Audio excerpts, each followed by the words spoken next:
3 months ago, I switched to diet everything to lose weight without giving up sweet stuff. 0 calories, no guilt. That was the whole deal. Then, I actually went down the research rabbit hole. And now, I can't look at my own kitchen counter the same way. One of these 10 sweeteners is tied to blood clots. Another one breaks DNA. Let's go. Okay. So here's what most of us believe. 0 calories means 0 consequences. You swap your sugar for the sweetener, your body doesn't register it as food, and you walk away with all the sweetness and none of the damage. That's the story on the label. That's the story diet culture has been selling us since the 1980s. Honestly, that's the story I believe too. I was the guy adding 3 packets to his coffee thinking he was being smart about it. Here's the crack in that story. Your gut doesn't care what the label says. It's not counting calories down there. It's running a chemical reaction. And a growing pile of research says some of these sweeteners are changing the actual bacterial population, the one living in your intestines. Not metaphorically, measurably. Some are shrinking the variety of species that live in there. Some are feeding the wrong ones. And at least one is doing something to your blood that has nothing to do with weight at all. When I first read that line, I had to reread it twice. Let's start with the one probably in your cabinet right now. Sucralose. Splenda. Yellow packet. Look for it right now if you've got one nearby. I'll wait. This is the most widely used artificial sweetener in the United States. In 2023, researchers at North Carolina State and UNC Chapel Hill found something that should have made bigger headlines than it did. When sucralose gets digested, it produces a byproduct called sucralose 6-acetate. They tested it on human blood cells. It broke the DNA, genotoxic. That's the actual word the lead researcher used, not maybe harmful. Genotoxic. I had to sit with that word for a second. And here's the part that got me. They also exposed human gut tissue to that same compound. It damaged the tight junctions, the connections that hold your gut lining together. That's what causes leaky gut. Substances that should stay inside your intestines start leaking into your bloodstream instead. And here's a number worth sitting with. European regulators set a safety threshold for that compound at 0.15 micrograms per person per day. The researchers found a single daily sucralose-sweetened drink can already exceed that, before you even count what your own body produces after digesting it. If this is the kind of investigation you actually want more of, subscribe. We do this every week. Okay, back to the list because it gets worse before it gets better. Number 2, saccharin. Sweet and Low, the pink packet, one of the oldest artificial sweeteners on the market. Maybe your parents use this one, or your grandmother still keeps a box of it in her cabinet. Researchers grew human gut bacteria in lab bioreactors for over a month, feeding them a steady diet of different sweeteners and tracking what happened to the community living inside. Saccharin significantly reduced microbial diversity. Less diversity in your gut bacteria is consistently linked to worse metabolic health down the line, less resilience against infection, fewer defenses when something actually goes wrong in there. And the same study found saccharin let a family of bacteria called Enterobacteriaceae take over more territory. That's the same family that includes E. coli and Salmonella. Not saying you're growing Salmonella in your gut. Saying you're creating more room for the opportunistic guys to move in. Kind of unsettling, right? Number 3, acesulfame potassium. You'll see it as ACE-K on ingredient lists, usually paired with sucralose and diet sodas because it's cheap and stable at high heat. This one's genuinely strange. It didn't reduce diversity in that same bioreactor study, it actually increased it. Sounds good, right? But the researchers found it disrupted the network structure of the microbiome. Think of it less like losing species and more like scrambling the org chart. The bacteria are all still there, they've just stopped cooperating the way a healthy gut community is supposed to. Researchers flagged that as a potential long-term risk to how resilient your gut stays under stress, even though the diversity number alone looked fine. Number 4, aspartame, equal Nutri-Sweet, the blue packet. This one has been investigated more than almost any food additive in history. Decades of studies, entire regulatory reviews built around it. And the gut research keeps landing in the same place. Shifts in bacterial populations tied to how your body handles sugar afterward, even on days you didn't eat any actual sugar at all. Your gut essentially gets confused about what it just processed, and that confusion shows up later in your blood sugar response. If you've ever wondered why the FDA keeps re-reviewing the same additive decade after decade, I broke down exactly how that approval process works in another video. That one's already up. Now, here's the part of the list that actually surprised the researchers themselves. Now here's where it gets interesting. Numbers 5 and 6 are the ones people trust the most because they sound natural.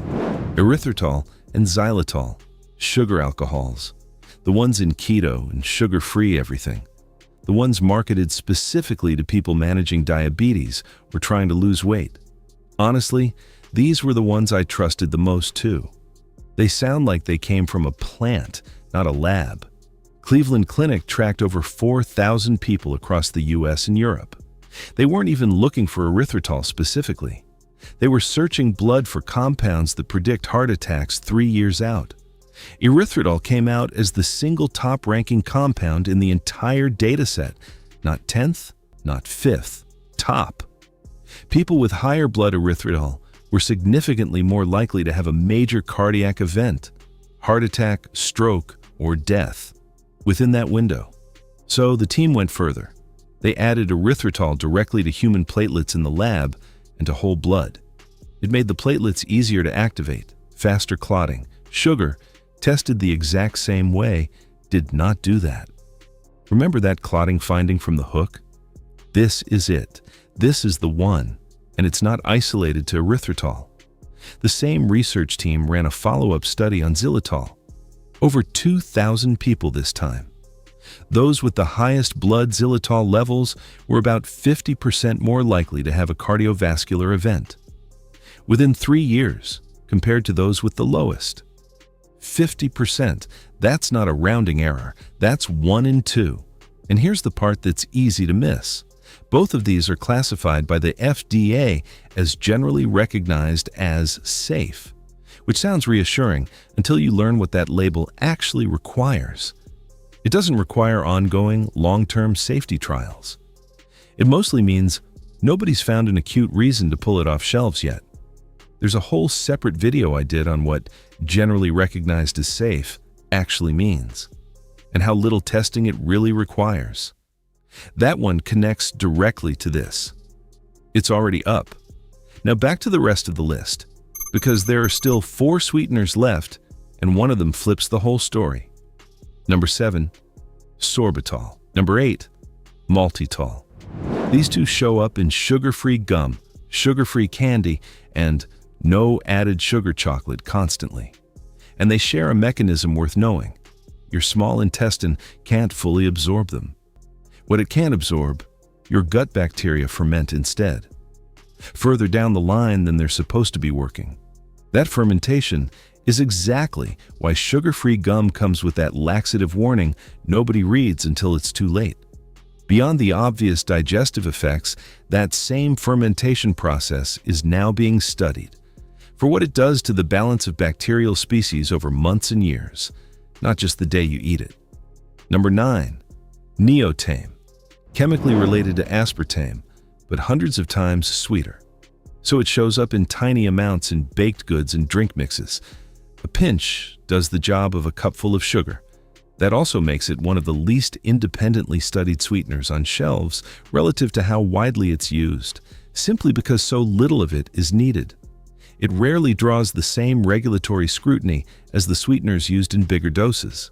And number 10, the one I saved for last, because it's the one that actually surprised researchers.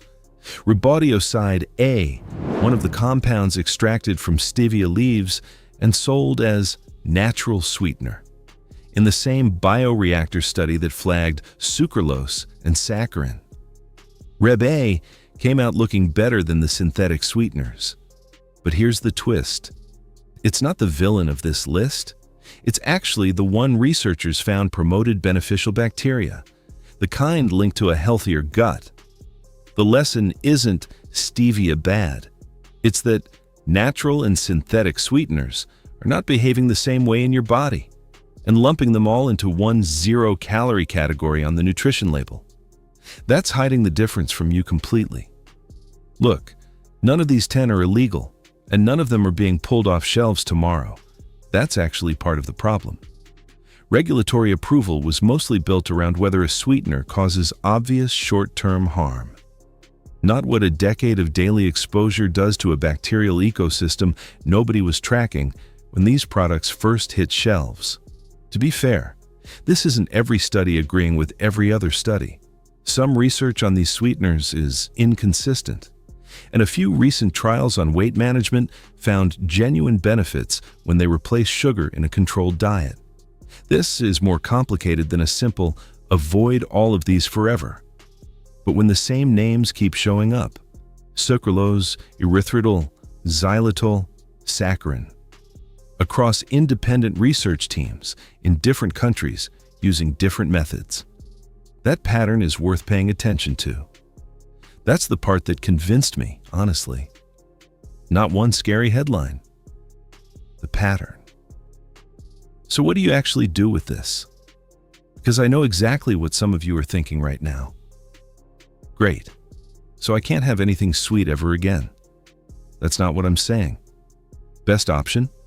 Reduce your reliance on any intense sweetener at all, natural or synthetic.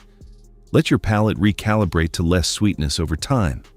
That's the option with essentially zero downside, and it's free. Good option. If you need a sweetener, reach for stevia leaf extract or monk fruit in their less processed forms. Check labels for blends, because plenty of stevia products are actually stevia cut with erythritol or dextrose fillers.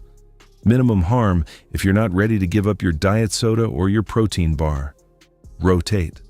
Don't let one sweetener become the only one your gut sees every single day. Variety limits how much any single compound can accumulate in your blood over time. This isn't about being perfect, and it's not about never having a Diet Coke again. It's about knowing that 0 calories was never the same claim as zero effect. Your gut was never told that difference, and now you have been. If you've actually checked the ingredients label on your own sweetener after hearing this, drop which one it was below. I'm curious how many of us are drinking the same thing. Here's what stays with me. We spent decades being told the only number that mattered was on the calorie label. Count that. Everything else takes care of itself. The whole time, the real conversation was happening somewhere the label never measured at all. That's not a reason to panic over every diet soda you've ever had. And it's definitely not a reason to feel stupid for trusting the label. I trusted it too, for years. It's a reason to stop assuming 0 calories meant zero effect. They were never the same claim. Your gut was never told the difference. Now you have been. If any of this affects a specific health decision you're weighing, your doctor has more context on your situation than I do. But that packet was never telling you the whole story. Now you know exactly what it left out.